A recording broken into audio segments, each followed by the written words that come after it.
अस्सलाम वालेकुम रहमतुल्लाहि व बरकातहू।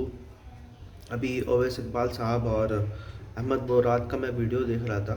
उसमें उन्होंने बहुत अच्छी बात कही है अहमद मुराद साहब ने, और ये एक कॉमन आर्ग्यूमेंट भी है एग्जिस्टेंस ऑफ गॉड का, कि everything which begins to exist has a cause, universe begins to exist therefore universe has a cause. Simple सी बात है। अब इस पर जो है ओवैस इकबाल साहब ने ये बोला है कि डज गॉड एग्जिस्ट, तो yes God does exist but God does not begin to exist. मतलब गॉड जो है वो शुरू नहीं हुआ, वो ऑलवेज था, ही वॉज ऑलवेज देयर। ठीक है। तो यहाँ पर भी जो है कई बार जो है ये क्वेश्चन पूछा जाता है, who created God, if everything has a creator then who created God.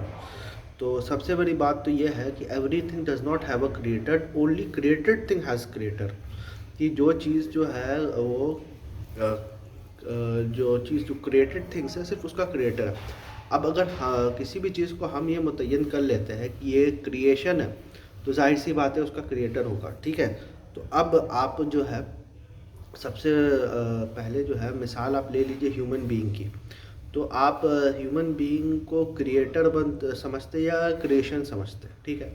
तो आप जब अपने आप को देखते हैं, अपने आप के ऊपर ज़रा सा गौर करते हैं, कॉमन सेंस भी अप्लाई करते हैं या कॉमन नॉलेज भी जो अप्लाई करते हैं, तो आपको पता चलता है कि एक इंसान जो है, चाहे मर्द हो या औरत, एक पानी के एक छोटे से बूंद से बनता है, और फिर वो बड़ा होकर एक फीटस बनता है, फीटस से फिर वो जो है एक बेबी बनता है, बेबी से जो है फिर थोड़ा सा बड़ा होता है, और फिर जो है ये चीज़ होता है। तो ये चीज़ हम लोग खुद जानते हैं कि ये हम लोग की रिप्रोडक्शन हो रही है। तो क्योंकि हम लोग की रिप्रोडक्शन हो रही है, ये खुद साबित करता है कि हम लोग जो है एक क्रिएशन है, क्रिएटर नहीं है। उसके बाद आप देखिएगा ये जो यूनिवर्स है उसमें बहुत सारी ऐसी चीज़ें हैं जो कि लॉज को फॉलो कर रहे हैं, साइंटिफिक लॉज को फॉलो कर रहे हैं।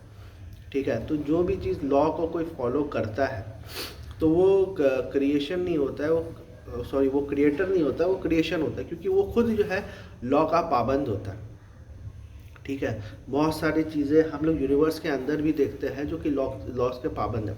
अब इसमें एथियस्ट कुछ एतराज़ कर सकते हैं कि बहुत सारी ऐसे भी जगह है स्पेस में जहाँ लॉज ऑफ फिज़िक्स या कोई भी लॉ जो अप्लाई नहीं होता, तो क्या उसका, तो वो मैं ये बोलूँगा कि वो एक रैंडम मटेरियल है। ठीक है। वो अभी क्रिएशन बना नहीं है। और अल्लाह सुब्हानहू तआला कुरान में ये चीज़ कहता है कि ये जो ज़मीन और आसमान को मिलाकर जो है हम एक नई क्रिएशन बनाएंगे। तो वो समझ लीजिए क्रिएशन का मटेरियल है। जिस तरह से मटेरियल एग्जिस्ट करता है, तो ज़रूरी नहीं है कि उसको हमेशा जो है क्रिएशन में बदल दिया जाए। तो आप यूनिवर्स को भी देखोगे तो यूनिवर्स भी एक लॉ को फॉलो कर रहा है। ठीक है। उसकी एक एक्सप्लेनेशन मिलती है, वो कोई रैंडम इवेंट नहीं रहता, बहुत सारी चीज़ें जो है। तो इससे ये भी साबित हो जाता है कि यूनिवर्स भी जो है वो क्रिएशन है। तो इससे ये साबित होता है कि यूनिवर्स भी जो है एक क्रिएशन है।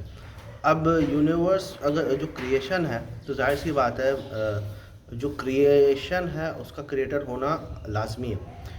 तो ये अक्ल कहती है कि इसका क्रिएटर होना चाहिए।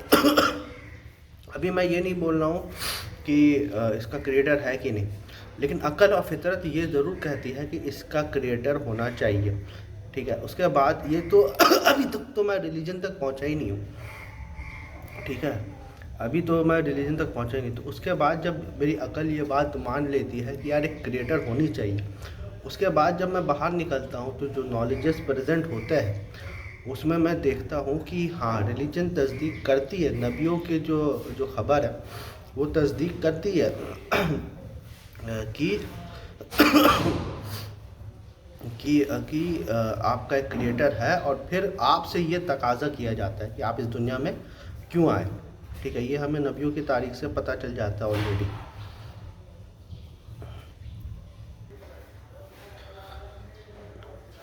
तो आपको ये बात नबियों के ख़बर से जो है पता चल जाता है कि हाँ जो आपको लग रहा था अकल के ज़रिए जो आपको लग रहा था उसकी एक्सटर्नल वैलिडेशन ऑलरेडी हो जाती है। तो इससे साबित हो जाता है कि गॉड भी एग्जिस्ट करता है, और गॉड आपसे क्या चाहता है वो भी गॉड ने ऑलरेडी ये चीज़ बता दिया। तो ये एक मतलब थोड़ी सी कोशिश थी एग्जिस्टेंस ऑफ गॉड को जो है वो प्रूव करने के लिए।